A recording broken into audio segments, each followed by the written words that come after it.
Azərbaycanın güya İrana qarşı hərbi və kəşfiyyat əməliyyatları üçün istifadə edilməsi, eləcə də İsrailə məxsus qüvvələrin ölkə ərazisində yerləşdirilməsi ilə bağlı səsləndirilən fikirlər tamamilə əsassızdır.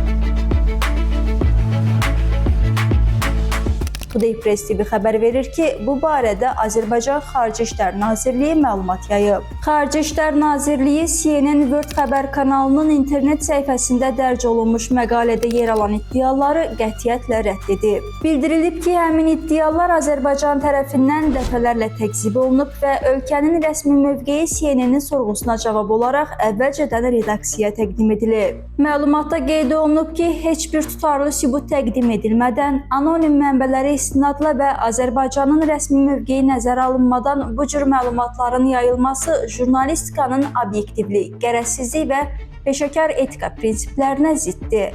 Əlavə olunub ki, Azərbaycan regionda sülhün, sabitliyin və mehriban qonşuluq münasibətlərinin təşviqinə sadiqdir. Azərbaycan tərəfi belə fəaliyyətlərə heç vaxt icazə verməyib və verməyəcək.